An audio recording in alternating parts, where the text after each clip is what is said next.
Jasmine Reynolds stood in the boardroom of National Airways, her posture impeccable, as she announced the withdrawal of her company's $4.9 billion investment.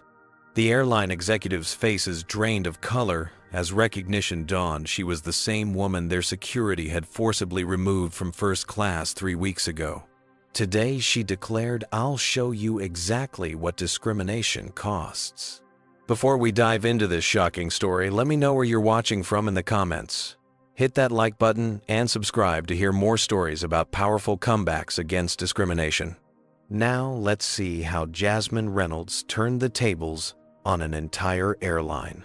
Jasmine Reynolds, 42, was the embodiment of success. As CEO of Tech Fusion Enterprises, a revolutionary tech company she built from the ground up, now valued at $17 billion. She had broken numerous barriers in Silicon Valley. Her company specialized in AI integration solutions that had transformed everything from healthcare to transportation. Jasmine had learned to navigate the corporate world as a Black woman facing and overcoming obstacles that would have crushed others. On that fateful Tuesday morning, she arrived at Atlanta's Hartsfield-Jackson International Airport 3 hours before her scheduled departure to New York. She was heading to meet with a group of potential international investors, a deal that could expand Tech Fusion's global reach significantly. The presentation she had prepared over the past month was loaded on her laptop, and she planned to review it one last time during the flight. National Airways was known as a premier carrier, which is why Jasmine had chosen them for her business travel for the past 5 years. She had top-tier status with the airline and always flew first class, finding the quiet environment conducive to preparation and the occasional necessary nap. Today was no different, as she checked in at the priority counter, where the attendant barely looked up as he processed her boarding pass. "Gate A23, Miss Reynolds. Boarding begins in 1 hour," he said, flatly sliding her documents across the counter. Jasmine nodded and proceeded through security, her rolling briefcase and designer handbag containing everything she needed. She wore a tailored navy suit, her natural hair styled in a sophisticated twist, and minimal jewelry, her usual professional appearance that had graced the covers of Forbes and Black Enterprise alike. After a quick coffee in the lounge, she headed to the gate, taking her place in the priority boarding line. When her zone was called, she walked confidently down the jet bridge and onto the aircraft, where a flight attendant named Megan Walsh glanced at her boarding pass. "First class is to your right," Megan said, her smile noticeably tighter than the one Jasmine had observed her giving to the white male passenger ahead of her. Jasmine found her window seat 3A and settled in. She had just placed her briefcase in the overhead bin when a white businessman in his 50s, Harold Cooper, arrived to claim the aisle seat beside her. Immediately, his body language shifted a subtle tensing, a sidelong glance that Jasmine had experienced countless times throughout her career. "Excuse me," he said stiffly, avoiding eye contact as he sat down and immediately spread his newspaper into a portion of her space. Jasmine shifted slightly toward the window, giving him a brief professional smile before turning her attention to her phone. She sent a few last emails before the required airplane mode would cut her communication. When Megan came by with pre-departure drinks, she offered Harold a warm smile. "Good morning, sir. What can I get for you today? Champagne, perhaps? Or orange juice?" "Scotch neat," Harold replied, receiving an immediate, "Coming right up." When Megan's eyes finally moved to Jasmine, the warmth vanished. Anything she asked curtly. "Water with lemon, please," Jasmine replied politely. "We'll see if we have lemon," Megan responded before walking away. When she returned with the drinks, Harold's scotch came with a small dish of premium nuts he hadn't requested. Jasmine's water came without lemon. As the cabin prepared for departure, Jasmine tried to place her briefcase under the seat, but found it difficult to maneuver in the limited space. She looked up, hoping to catch Megan's attention for assistance, but the flight attendant walked past her multiple times, helping other passengers with similar requests. Meanwhile, Harold had summoned Megan 3 times, once for a blanket, once to take his jacket, and once more for another scotch. Each request met with immediate cheerful service. While waiting for takeoff, Jasmine overheard a whispered conversation between Megan and another flight attendant, Kelly, who had glanced in her direction. Keeping an eye on her, Megan murmured, "Making sure she's not in the wrong seat." Kelly nodded. They always try to sneak up front. Jasmine pretended to be absorbed in her phone, her stomach tightening with the familiar knot of being otherized, despite her status, achievements, and rightful place in the cabin. She'd experienced this countless times at executive meetings, upscale stores, 5-star hotels, and apparently still on flights where she was a frequent premium passenger. Just before the captain announced final preparations for takeoff, Megan approached Jasmine again, this time with an unmistakable edge to her voice. "May I see your boarding pass again?" she demanded, despite having checked it upon entry. Jasmine reached into her handbag and produced the document without comment, maintaining her composure. Megan scrutinized it longer than necessary, her expression suggesting disappointment at finding no discrepancy. "Thank you," she said, finally returning the boarding pass before walking away without another word. The plane began to taxi, and Jasmine took a deep breath. She had a presentation to review and a major deal to close. She wouldn't let these small indignities derail her focus. As the aircraft accelerated down the runway, she had no idea that this routine flight was about to become a turning point, not just in her life, but in corporate America's approach to discrimination. Once the seatbelt sign turned off, Jasmine opened her laptop to review her presentation. She pulled up the slides detailing TechFusion's revolutionary new security protocol that would change how financial institutions protected customer data. The deal in New York could be worth billions if she nailed the pitch. Harold, having finished his second scotch, began spreading out even more, his elbow repeatedly nudging into her space. Each time, Jasmine shifted slightly toward the window, trying to maintain professional courtesy.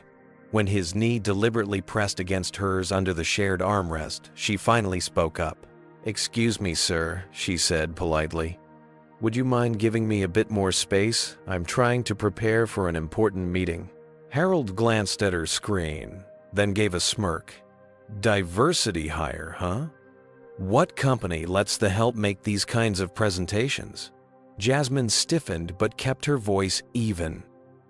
"I'm the CEO and founder of TechFusion. This is my presentation because it's my company." Harold snorted. "Right. And I'm Warren Buffett."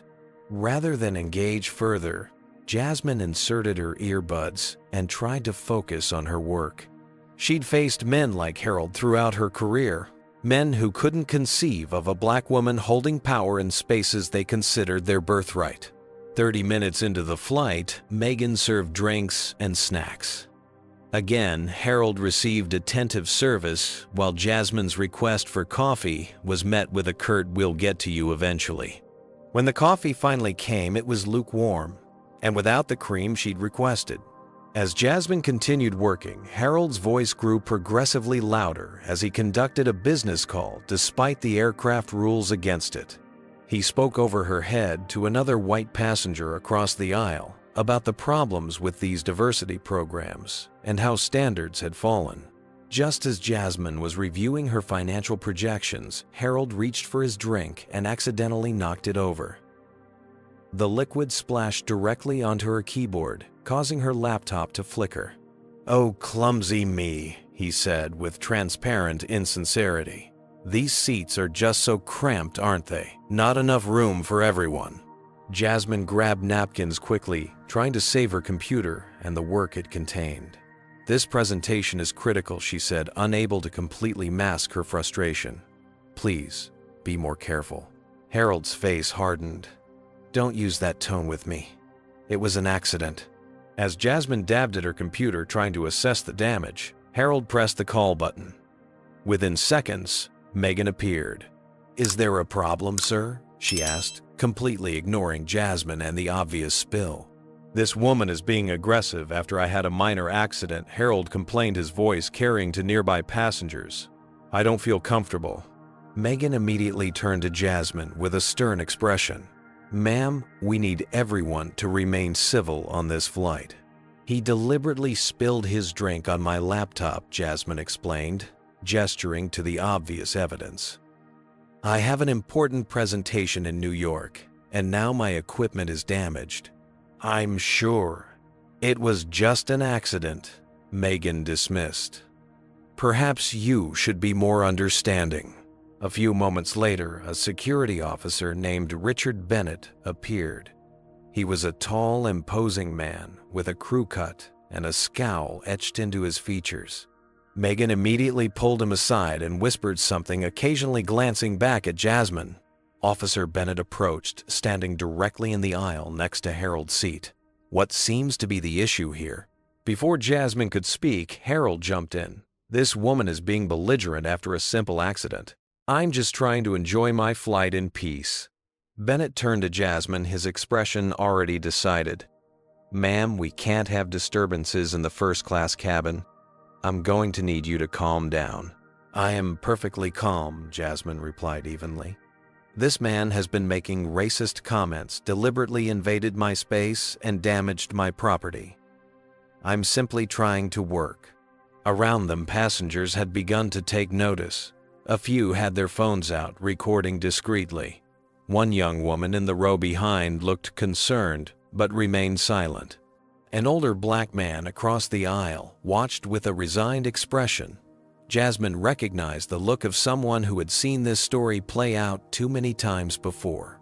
"Ma'am, I don't see any damage," Bennett said, though he made no effort to actually look at her laptop. "What I do see is you disrupting the peace in this cabin. If you can't behave appropriately in first class, perhaps you should move to economy where you belong." The implication was unmistakable, and a flush of anger and humiliation washed over Jasmine's face. "I paid for this seat just like everyone else. I have every right to be here." Bennett leaned closer, his voice dropping to a threatening tone. "Rights can be revoked when you cause problems. Now, are you going to cooperate, or do we need to take further action?" Jasmine sat up straighter, squaring her shoulders. "I've done nothing wrong. I will not be moved from the seat I purchased because of this man's behavior." Bennett's face hardened as he reached forward, wrapping his fingers around Jasmine's arm, the first physical contact that crossed a critical line. "Take your hand off me," Jasmine said firmly, her voice not raised but carrying the unmistakable authority that had helped her navigate boardrooms for years. "You have no right to touch me." But Officer Bennett's grip only tightened his expression, communicating that this situation had just escalated beyond the point of reasonable resolution. "Stand up, ma'am Bennett," commanded, his fingers digging into Jasmine's arm. "You're coming with me." "I most certainly am not," Jasmine responded, her voice controlled, despite the adrenaline now coursing through her veins. "Take your hands off me immediately." Instead of complying, Bennett reached for his radio with his free hand. "I need backup in first-class seat 3A. Uncooperative passenger." Jasmine looked around the cabin, making deliberate eye contact with those recording the incident. "I want everyone to witness that I have done nothing wrong. This man spilled his drink on my laptop, has been making racist comments, and now I'm being physically assaulted by airline security." A murmur ran through the cabin. One brave passenger, a middle-aged white woman in 2C, spoke up. "She's right. I've been watching the whole time. She didn't do anything." Bennett shot the woman a warning look. "Ma'am, please don't interfere with security operations." Within minutes, 2 additional security officers, both white men in their 30s, arrived in the cabin, creating a wall of authority surrounding Jasmine's seat. Passengers watched with a mix of discomfort, shock, and, for a disturbing number, apparent satisfaction. "Last chance to come quietly," Bennett warned. Jasmine reached into her handbag, causing all 3 officers to tense. but she simply pulled out her business card and ID. "My name is Jasmine Reynolds. I'm the CEO of Tech Fusion Enterprises. I'm traveling to New York for a business meeting that will affect thousands of jobs. There is absolutely no reason for this treatment." The youngest officer glanced at her credentials, a flicker of uncertainty crossing his face, but Bennett snatched the card away. "Anyone can get fake business cards printed," he scoffed, handing it back without really examining it. "A real CEO would know how to behave in public." "Google me," Jasmine challenged. "Right now, I built a $17 billion company from the ground up." "We're not here to play games," Bennett replied.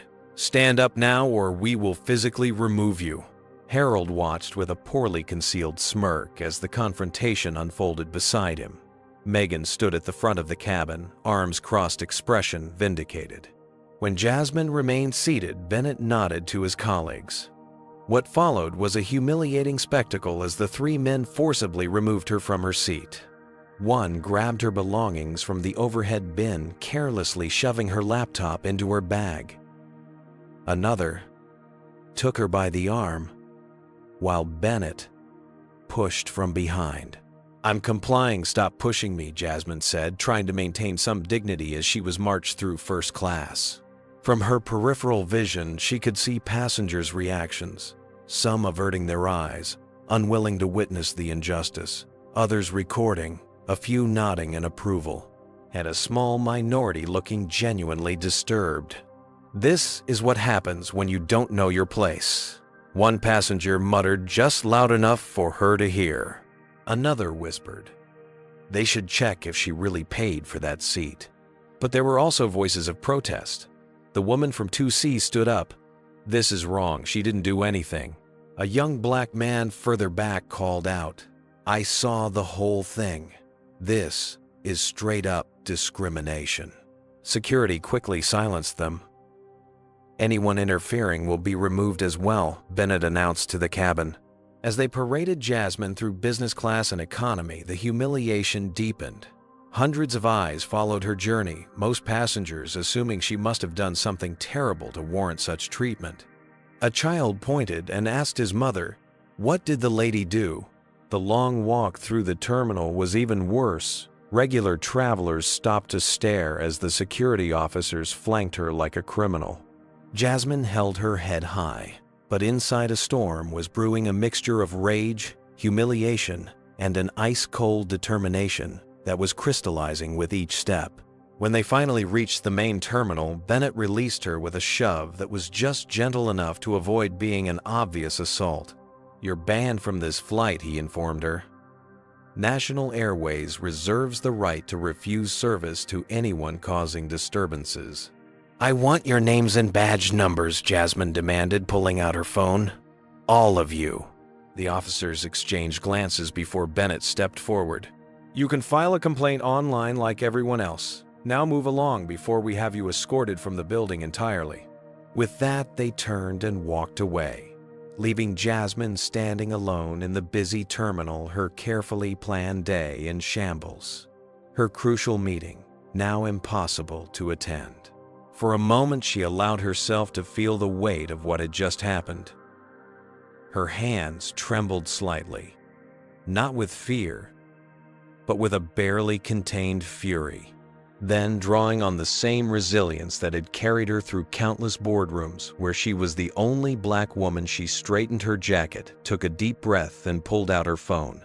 "Terrence," she said, when her executive assistant answered.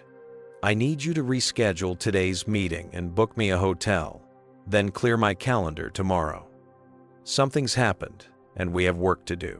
As she ended the call, Jasmine looked back toward the gates, where flights continued to board without interruption, the machinery of air travel grinding on as if nothing had happened. But something had happened. Something that would have consequences far beyond what National Airways could possibly imagine. Jasmine sat in a private lounge she'd accessed through her executive travel membership, a glass of untouched water on the table before her.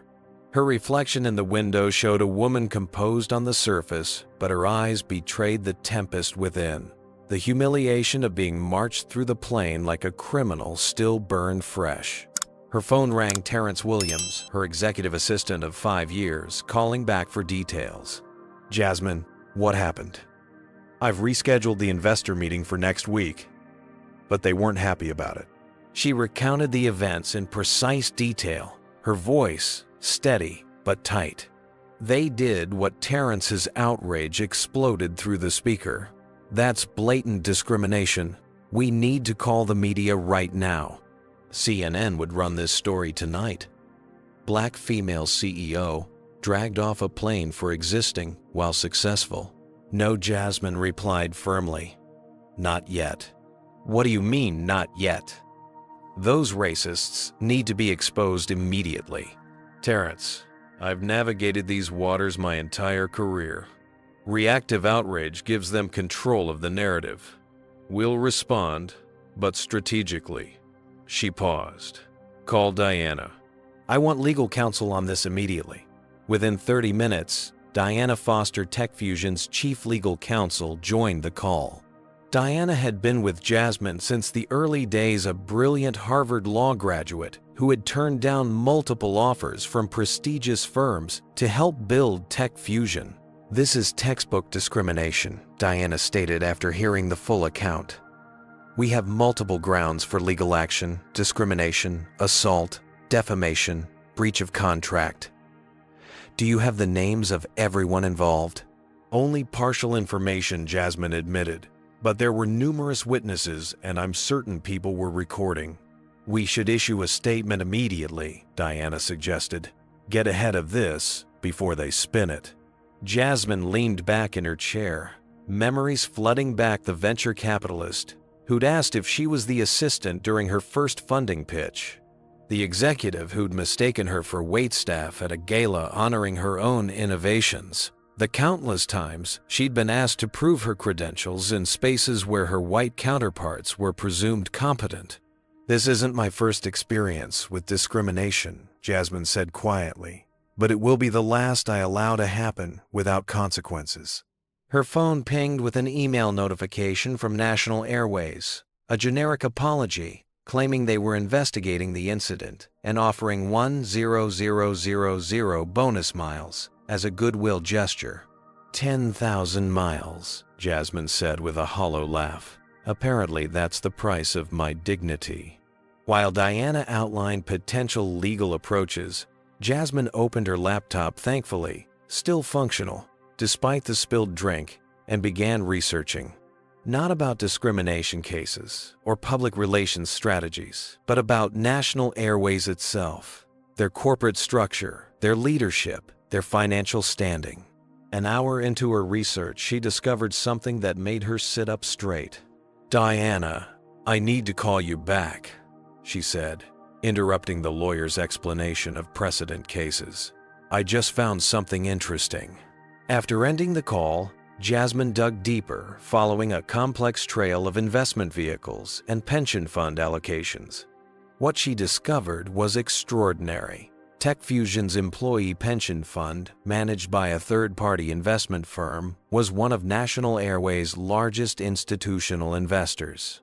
Through various financial structures, her company effectively controlled $4.9 billion in funding that the airline relied upon.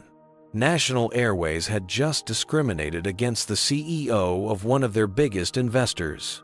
As this realization settled, Jasmine's phone rang again. It was Terrence. "I've been making calls," he said without preamble. "This isn't isolated. I found 5 other black executives who've had similar experiences with National Airways in the past year alone. None as extreme as yours, but the pattern is clear." Jasmine nodded to herself. "Book me a room at the Four Seasons.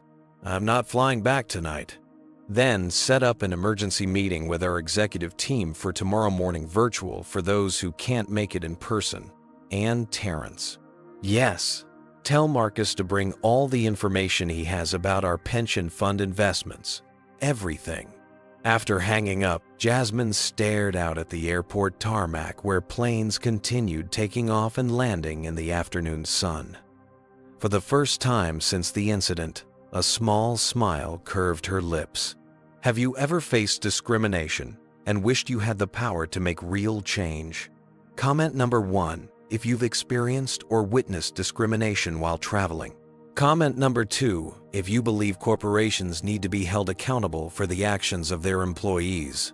Hit that like button if you're rooting for Jasmine to get justice, and subscribe to hear more stories about fighting back against discrimination. What would you do if you discovered you had unexpected leverage over someone who wronged you? Let's see how Jasmine uses her newfound power in the next part of this incredible story. The next morning, in a spacious meeting room at the Four Seasons Atlanta, Jasmine stood before a wall-mounted display showing the faces of her executive team, some present in person, others connected virtually from across the Four Seasons, her country. The energy in the room was electric, a mixture of outrage on her behalf and anticipation of her next move. Thank you all for adjusting your schedules, Jasmine began, her voice steady and purposeful. Yesterday, I experienced something that, unfortunately, many of us have faced in different forms throughout our careers. She recounted the incident in clinical detail, her emotion contained but palpable beneath the surface. As she spoke, she noticed her Chief Marketing Officer, Alicia Patterson, shaking her head in disgust, while her Chief Technology Officer, Raymond Washington, sat with his arms crossed, jaw clenched in barely controlled anger. This isn't just about me, Jasmine continued. This is about a pattern of behavior that continues because companies like National Airways face no real consequences. Today we're going to change that equation. She nodded to Marcus Jenkins, her Chief Financial Officer, a brilliant financial strategist who had helped structure Tech Fusion's rapid growth over the past decade. Marcus, please share what you found. Marcus stood straightening his glasses. As Jasmine requested, I've compiled a complete breakdown of our investment connections to National Airways. Our employee pension fund, managed through Granite Investment Partners, controls approximately $4.9 billion in National Airways stock and bonds through various vehicles. This makes us effectively their third largest investor.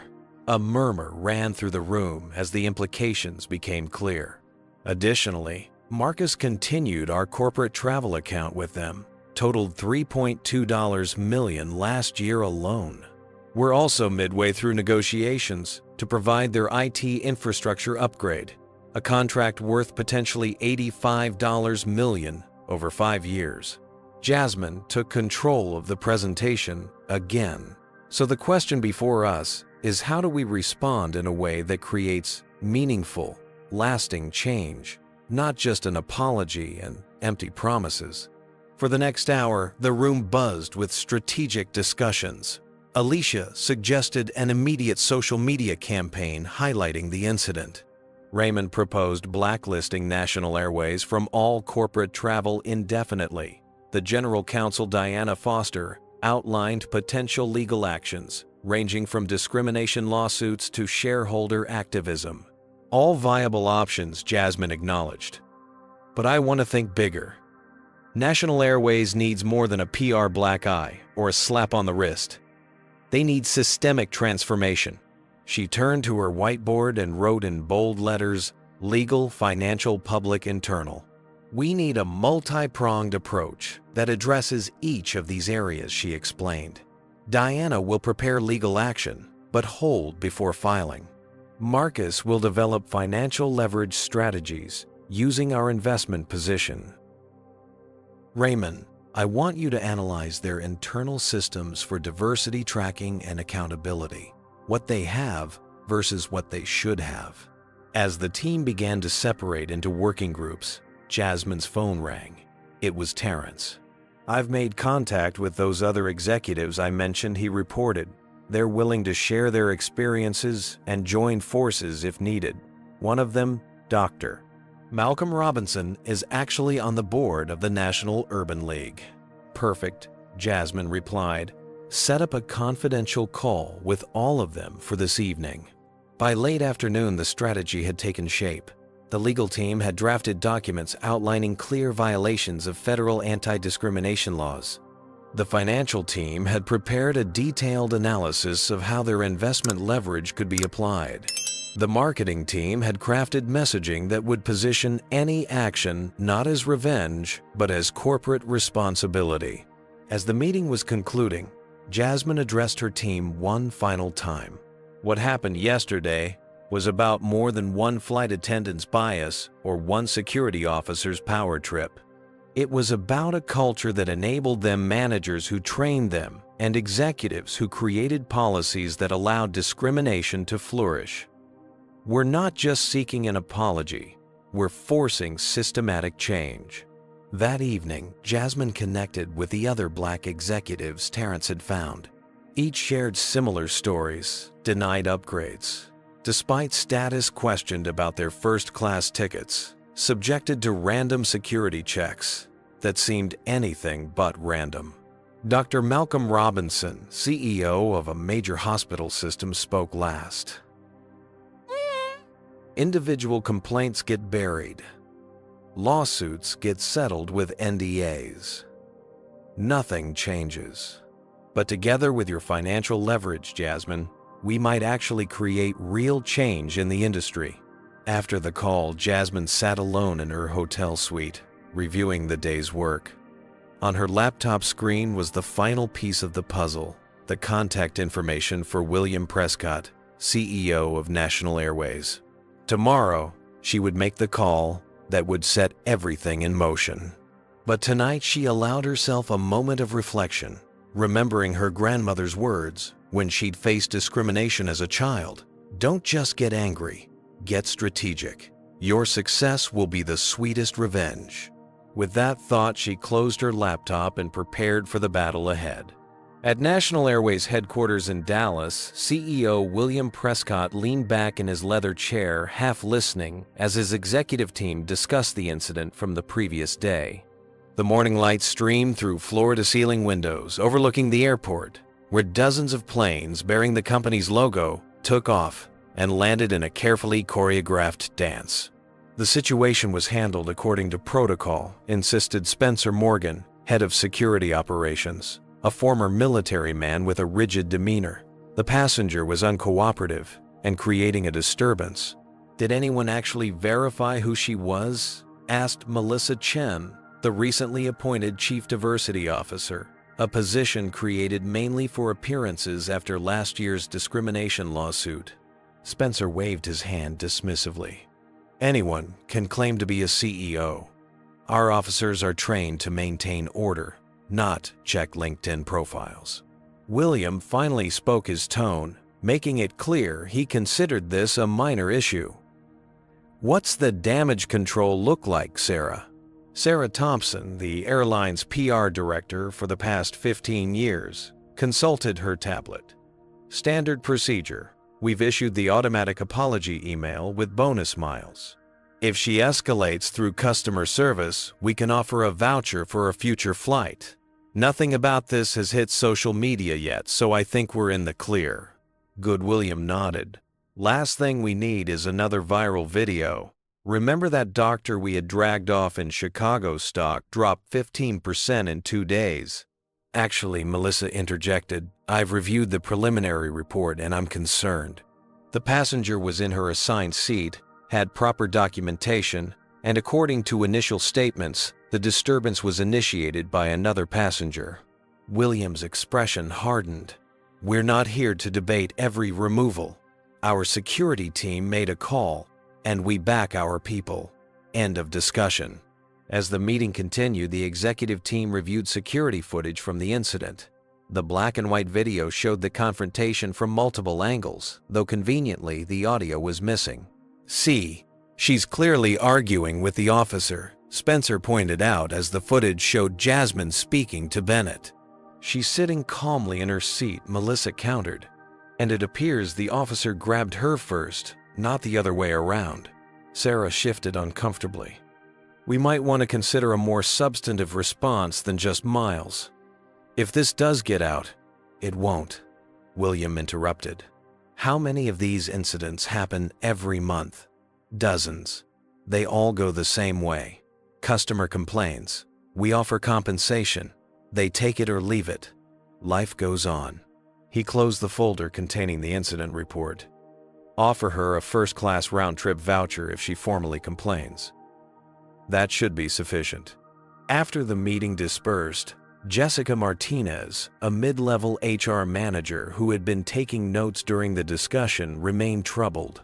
For 3 years, she had been tracking patterns of complaints regarding discriminatory treatment, creating spreadsheets and documentation that painted a disturbing picture. Complaints from passengers of color were handled differently than those from white passengers, taking longer to resolve, receiving less compensation, and facing more scrutiny about their veracity. Jessica had raised these concerns through proper channels multiple times, only to have them buried or dismissed as statistically insignificant.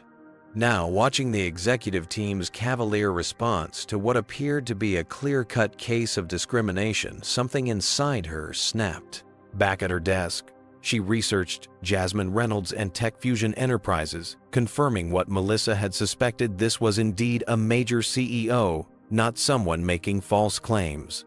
The injustice of the situation, combined with dozens of similar cases she had documented, compelled her to take an unprecedented step. That afternoon, Jessica used an encrypted email service to send a message to the contact information listed on Tech Fusion's website. Miss Reynolds, you don't know me, but I work in HR at National Airways. What happened to you is part of a pattern I've been documenting for years. I have evidence that might help you. This isn't right, and I can't stay silent anymore. She attached several anonymized spreadsheets showing complaint patterns broken down by race, along with internal emails discussing how to minimize payouts to certain types of customers. After clicking send, Jessica felt both terror and relief. Whatever happened next, she had finally acted according to her conscience. Meanwhile, in another part of the building, National Airways Chief Financial Officer Patrick Reynolds, no relation to Jasmine, was reviewing unusual activity in their investor relations dashboard. Several large institutional investors had made inquiries about the company's diversity policies and incident response protocols within the past 24 hours. Additionally, there had been some movement in their stock, nothing dramatic, but unusual patterns that suggested coordinated activity. Get me a breakdown of who's behind these inquiries, he instructed his assistant, and set up a call with Granite Investment Partners. They're suddenly asking a lot of questions. By late afternoon, William Prescott was no longer dismissing the incident so casually. Patrick had briefed him on the unusual investor activity, and the legal department had reported receiving an inquiry from a prominent civil rights attorney about their security protocols and training procedures. It could be coincidence, Sarah suggested without much conviction. Or it could be that we remove someone with actual influence, Patrick countered. The timing is suspicious. William's assistant interrupted with a message. Sir, Tech Fusion Enterprises is on line 1. Their CEO, Jasmine Reynolds, is asking to speak with you directly. The room fell silent as the executives exchanged glances. Put her through, William said, reaching for the speakerphone button. His casual dismissal from earlier, now replaced with growing concern. While National Airways executives were just beginning to grasp the potential ramifications of their actions, Jasmine was methodically preparing for what would become the most significant confrontation of her career. In her temporary command center at the Four Seasons, she had assembled an elite team. Diana Foster was coordinating with 3 external law firms specializing in discrimination cases. Marcus Jenkins was on continuous calls with financial analysts, mapping out the complex web of investments that connected Tech Fusion to National Airways. Alicia Patterson had prepared media packages ready to deploy on a moment's notice, with contacts at major networks already on alert. Their CEO seemed surprised to hear from me, Jasmine told her team after the brief call with William Prescott. He's agreed to a meeting tomorrow morning. They're sending a private jet. A private jet? Raymond raised an eyebrow. They're already trying to impress you. Or isolate me, Jasmine countered. Which is why none of us will be flying on their aircraft. Book commercial flights for the core team, different airlines, different times. The rest will join virtually. The team operated with military precision. By evening, they had compiled a devastating dossier on National Airways' internal documents from Jessica Martinez, showing a pattern of discrimination. Testimony from 17 former employees describing a toxic culture. Statistics revealing disparate treatment of minority passengers, and a comprehensive breakdown of the company's vulnerabilities, financial, legal, and reputational. In her hotel suite that night, Jasmine stood before a full-length mirror, carefully selecting her armor for the coming battle. She chose a custom Armani suit in deep burgundy, powerful yet understated.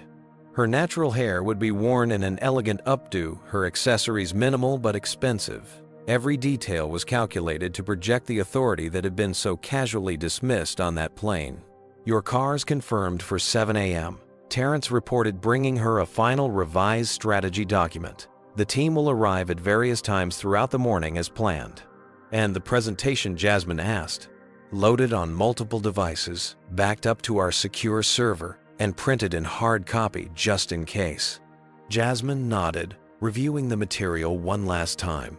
The presentation was a masterpiece of corporate strategy, beginning with irrefutable evidence of discrimination, followed by a devastating analysis of the financial and legal consequences National Airways would face, and concluding with a comprehensive reform package that would transform the company's culture from the inside out.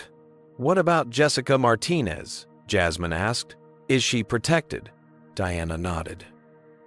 "We've arranged top-tier whistleblower protection legal counsel for her, paid anonymously through our foundation. She won't lose everything for doing the right thing." Throughout the evening, Jasmine received calls of support from the network of Black executives she had contacted. Many had experienced similar treatment from various companies over the years, but had never possessed the leverage to force meaningful change. "You're fighting for all of us," Dr. Malcolm Robinson told her. "This isn't just about one incident on one flight. It's about changing the calculation these companies make when they allow discrimination to flourish." As midnight approached, Jasmine received an unexpected call from her grandmother, Eloise, now 92 years old, and still sharp as ever. "I saw that look in your eye during our video call earlier," Eloise said. "Same look you had when you told me you were starting your own company instead of taking that safe job. You're about to do something big." Jasmine smiled, feeling a momentary release of tension. "They picked the wrong Black woman to mess with Grandma." Eloise responded with a chuckle. "They always do. Just remember what I taught you. In these rooms full of powerful men, your greatest weapon isn't anger, it's clarity. Be so clear and so right that they have nowhere to hide." After the call, Jasmine practiced her presentation one final time.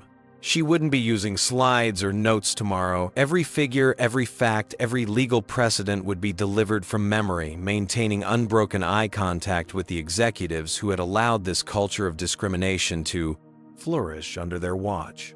As she finally prepared for bed, her phone pinged with an encrypted message from Jessica Martinez. "They're scrambling.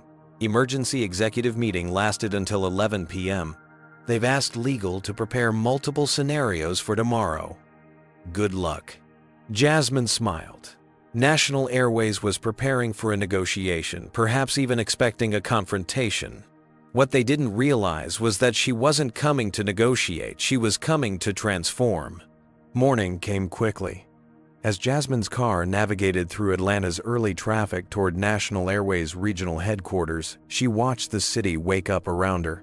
Service workers, catching buses, executives in luxury cars, families starting their day, each person carrying their own experiences of how America treated them based on the color of their skin. Today wouldn't fix everything. One company changing its ways wouldn't erase centuries of discrimination.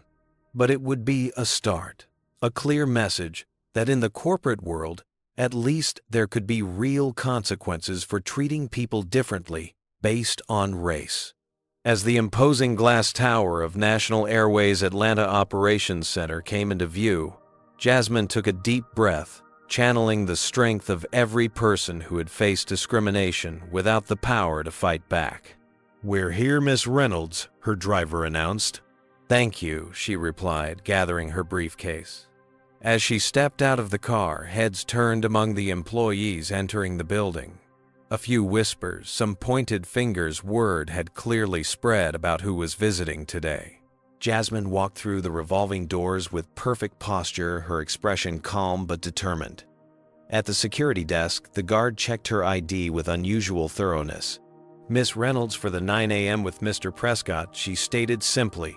"Yes, ma'am," the guard replied, visibly nervous. "They're, expecting you on the executive floor, 40th floor. The express elevator is to your right." As Jasmine waited for the elevator, she noticed her reflection in the polished doors. A powerful black woman standing tall in a space built by and for people who had never expected someone like her to wield real power. The elevator arrived with a soft chime. As she stepped inside and the doors closed, Jasmine allowed herself one final moment of private emotion, a small smile of grim determination before her face returned to the composed mask of corporate warfare. The elevator ascended rapidly, each floor bringing her closer to a confrontation that would shake National Airways to its core. By the time it reached the 40th floor, Jasmine Reynolds was ready, not just to seek justice for herself, but to create lasting change in an industry that had operated with impunity for far too long. The doors slid open to reveal a reception area where several anxious-looking executives awaited her arrival. Their expressions told her everything she needed to know. They were finally beginning to understand the gravity of their situation. The National Airways boardroom projected power and prestige. Floor-to-ceiling windows offered a panoramic view of Atlanta's skyline and the airport beyond, where the company's planes took off and landed in an endless cycle of profit. The massive mahogany table gleamed under recessed lighting, surrounded by 20 high-backed leather chairs currently occupied by the airline's top executives. They had arranged themselves strategically, William Prescott at the head of the table, flanked by his CFO Patrick Reynolds and legal counsel Gregory Thompson. Security head Spencer Morgan sat slightly apart, his posture defensive. Melissa Chen, the diversity officer, had been positioned near the middle of the table, clearly an afterthought in their strategy. When Jasmine entered, the conversation stopped abruptly. Several executives did double takes, recognition dawning as they connected her face to the security footage they'd reviewed. William stood, offering a practiced smile that didn't reach his eyes. "Miss Reynolds, thank you for coming. We're eager to resolve this unfortunate situation." Jasmine didn't return the smile. Her team filed in behind her, Diana, Marcus, and Alicia, taking positions along the wall, while Terrence set up a secure laptop connection for the virtual participants. "Before we begin," William continued, "I want to personally apologize for any inconvenience you experienced on our flight. We pride ourselves on customer service, and clearly we fell short in this instance." "Inconvenience," Jasmine repeated, letting the word hang in the air. "Is that what you call having security drag a paying customer off a flight for being black in first class?" William's smile faltered. "Now, Miss Reynolds, I don't think that characterization is quite—" "My name," she interrupted, "is Jasmine Reynolds. I'm the founder and CEO of Tech Fusion Enterprises, a $17 billion company that employs over 5,000 people. And 3 days ago, your employees humiliated me in front of hundreds of witnesses because they couldn't believe a black woman belonged in first class." She placed her briefcase on the table and withdrew a single document, sliding it across to William. "What's this?" he asked, not touching it. "The beginning of your education," Jasmine replied. "It's a list of 17 discriminatory incidents involving black passengers on National Airways flights in the past year alone. 5 involved executives at director level or above. 1 was a federal judge. 2 were celebrities traveling incognito. All were treated like criminals for the crime of flying while black. William glanced at the document, then passed it to his legal counsel. Miss Reynolds, we take these allegations very seriously, but isolated incidents don't constitute. They aren't isolated, Jasmine cut in. They're systemic, and I have the data to prove it. She nodded to Terrence, who activated the room's display screen. A detailed statistical analysis appeared showing complaint rates, resolution times, and compensation amounts broken down by passenger race. The disparities were stark and undeniable. Where did you get this information? Gregory Thompson demanded, leaning forward. That's not relevant, Jasmine replied coolly.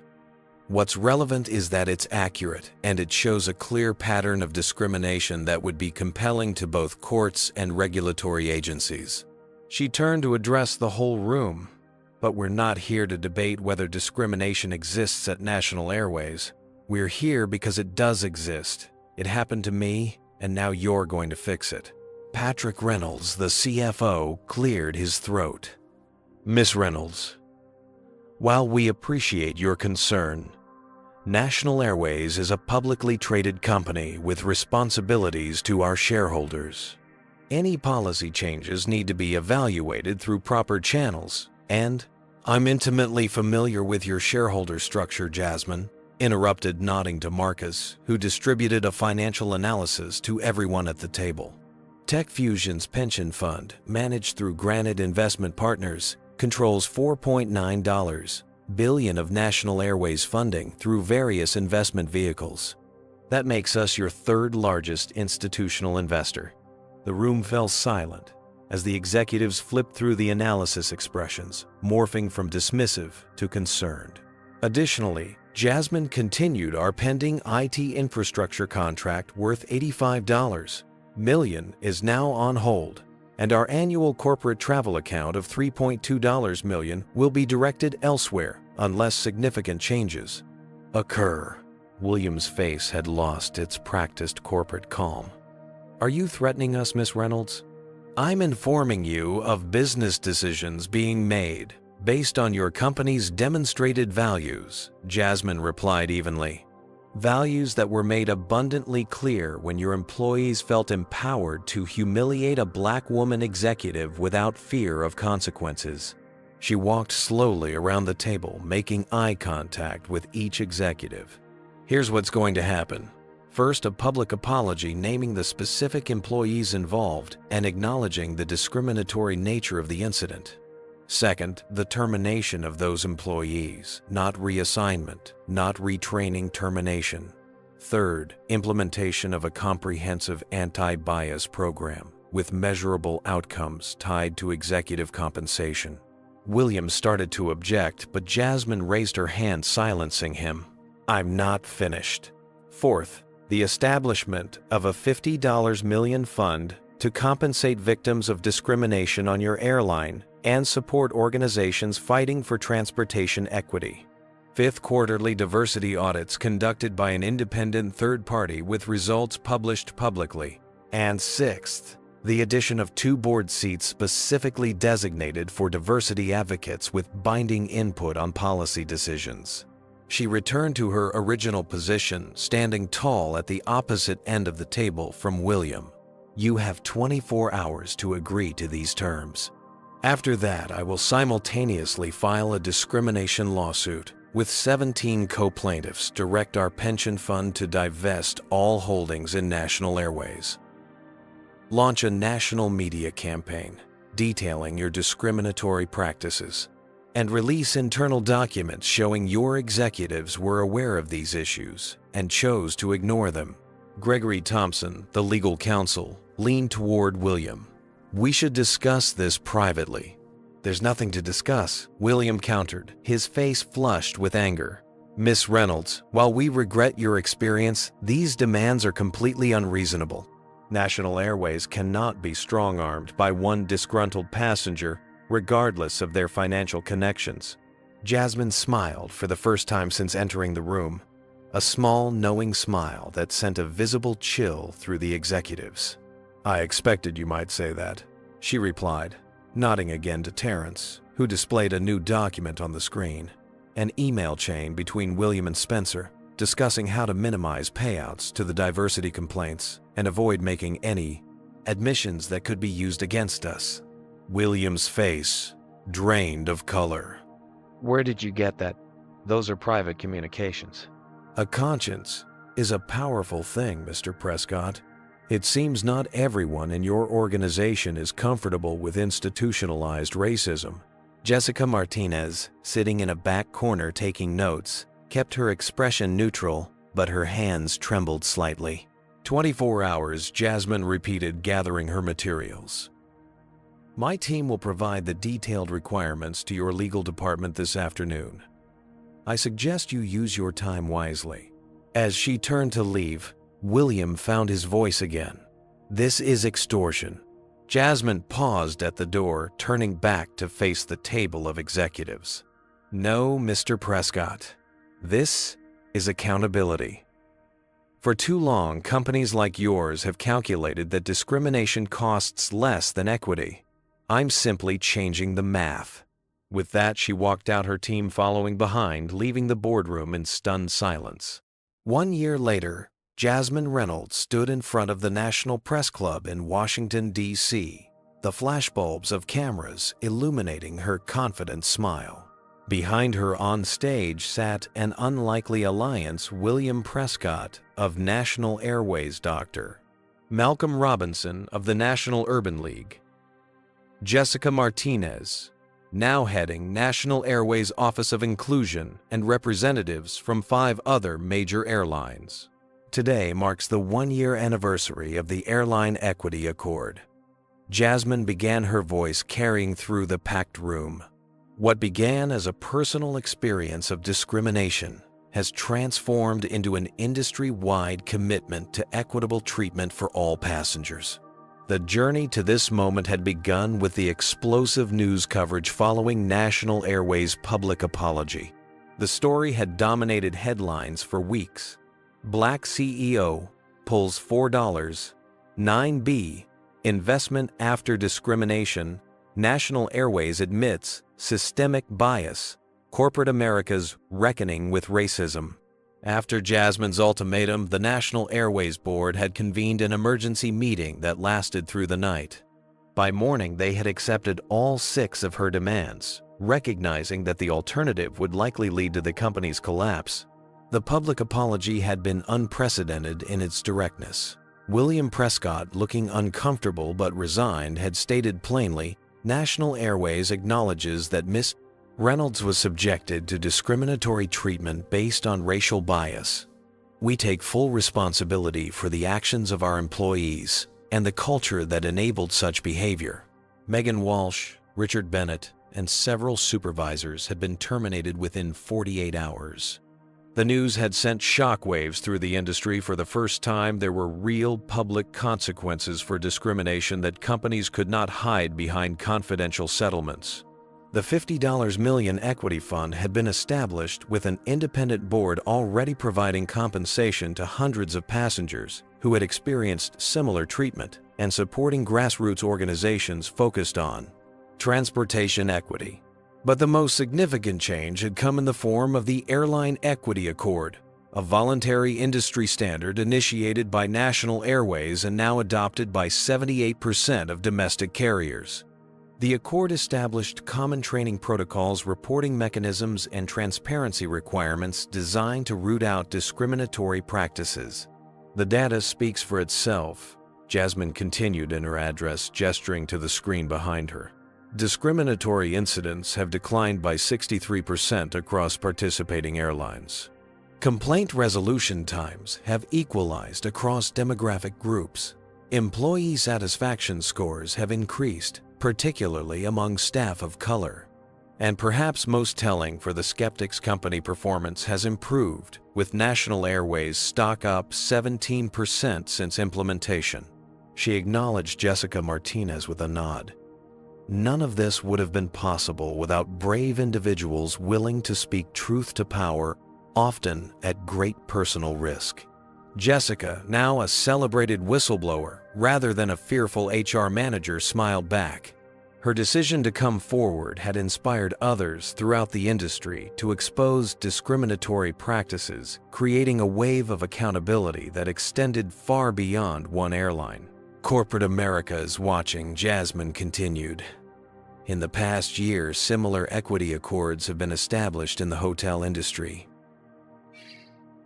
rental car companies, and retail chains. The message is clear. Discrimination is no longer a viable business model.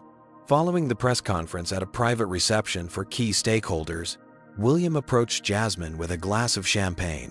"I never thought I'd say this," he admitted, "but you were right. Not just morally, which I've come to understand, but business-wise. Our customer satisfaction scores are at an all-time high. It turns out, treating people with dignity is good for the bottom line," Jasmine replied with a knowing smile. Who would have thought? Later that evening, Jasmine boarded a National Airways flight back to Atlanta, her first time flying the airline since the incident. The difference was palpable. The crew, now noticeably diverse, moved through the cabin with a new awareness. Every passenger received the same level of attention and respect, regardless of appearance. As she settled into her first-class seat, the captain's voice came over the intercom. "Welcome aboard National Airways Flight 1619 to Atlanta. We're committed to ensuring every passenger has a safe, comfortable, and equitable journey." The flight attendant approaching her seat was a young black woman wearing a name tag that read Keisha. She smiled warmly. "Miss Reynolds, it's an honor to have you on board. Can I get you anything before takeoff?" "Just water with lemon, please," Jasmine replied, returning the smile. "Coming right up," Keisha assured her before adding in a lower voice. "And thank you. My mother was removed from a flight 10 years ago for being in the wrong seat. What you did, it changed things for all of us." As the plane taxied for takeoff, Jasmine opened her laptop to review TechFusion's latest project, an AI tool designed to detect patterns of bias in corporate communications and customer service interactions. The technology, developed in partnership with Dr. Malcolm Robinson's research team, was already being implemented in call centers and customer service operations across multiple industries. Looking out the window at the setting sun, Jasmine reflected on the chain of events that had brought her here. One humiliating incident had become a catalyst for transformation, not through social media outrage or fleeting public attention, but through strategic use of economic power and accountability. As the plane accelerated down the runway, Jasmine thought about her grandmother's words, "Your greatest weapon isn't anger, it's clarity." That clarity had changed not just one company, but an entire industry. And it was only the beginning. Jasmine Reynolds' journey teaches us that true change requires more than just moral outrage. It demands strategic action backed by leverage. When facing discrimination, the most powerful response isn't simply walking away or venting on social media, but methodically using available resources to transform broken systems. Her story demonstrates that individual incidents of racism aren't isolated. They're symptoms of institutional failures that flourish when consequences are minimal. By changing the financial equation, Jasmine forced an entire industry to recognize that discrimination is not just morally wrong, but economically unsustainable. The story also highlights the crucial role of allies and whistleblowers, like Jessica Martinez, who risked their careers to expose injustice. It reminds us that accountability can come from unexpected places. Sometimes, the very structures that enable discrimination can be repurposed to dismantle it. Most importantly, Jasmine's approach shows that lasting change happens not through quick fixes or temporary outrage, but through systemic reform with measurable outcomes and ongoing vigilance. Have you ever witnessed discrimination that went unchallenged because the person targeted lacked power or resources? What industries do you think still need this kind of accountability revolution? Share your experiences in the comments. You believe in the power of strategic action against discrimination? Hit that like button, subscribe to our channel, and share this story with someone who needs to hear it. Thank you for watching. And remember, sometimes your greatest power isn't just walking away from injustice, but coming back with the strategy to transform it. May we all find both the clarity and courage to create the change our world desperately needs.